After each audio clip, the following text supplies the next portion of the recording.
We're back at it, this time to see everything new in Android 15, and we're starting off with what's probably gonna be its standout feature, Private Space, a special place in your app's menu where you can hide your funkiest applications. Initially, I thought this was just gonna be like a locked folder to hide your apps, but it's actually a whole second profile with separate apps and separate accounts. You can even hide the space entirely from your apps menu and access it only by searching for it. There are actually gonna be some interesting new features coming to Android. Google's theft detection lock will supposedly be able to tell if your phone got stolen out of your hands and lock itself. That's crazy.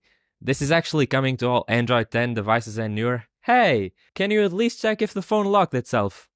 Oh well. The volume panel now features Material U design, the Bluetooth tile got a new panel when you press it, kinda like the internet tile, and the predictive back gesture is finally on by default. It's no longer a setting you have to go dig for. Then there's what I call the adaptive settings. There's adaptive vibration, which adjusts the vibration intensity of your phone if it's on a surface that rattles more. There's adaptive timeout, which uses your phone's proximity sensor to detect if you put it in your pocket without locking it. My parents could use that.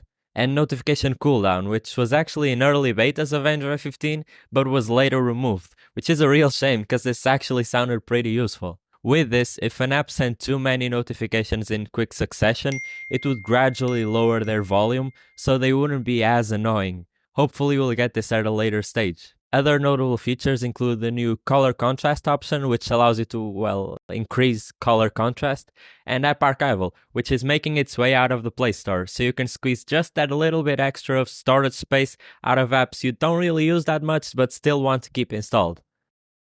My favorite feature in Android 15 is probably audio sharing, in which you can stream audio to multiple devices at the same time. That's super useful. Sadly, it doesn't seem like my phone will support this, it's only for newer phones. In the settings, there's now a device diagnostics tab which lets you see the state of your phone's components and test them individually.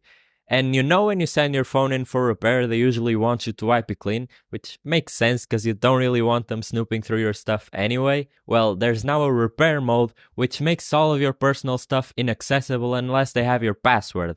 This is actually something that was already in Samsung phones, and it's legitimately a great idea. I'm glad they stole it. Tablets are looking like they will be getting widgets in the lock screen. Where have I seen that before? And if you do have an Android tablet, you'll probably be happy to know you can now save app pairs to the home screen, so you can quickly open two apps in split screen. There are a ton of small other tidbits you'll find as you use Android 15. The launcher, for example, got an option to show the names of apps in two lines if they're longer, which is fine, I guess, but the stock Google launcher is missing so much basic functionality, I can't really see how they decided this was the thing missing. There are also the usual improvements you don't really see, promising less battery drain on standby.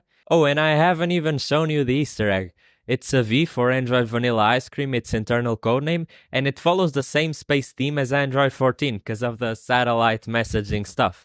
When you long press it, you get the same rocket minigame as Android 14, but this time when you land on a planet, you can actually plant a flag, claiming it as your own.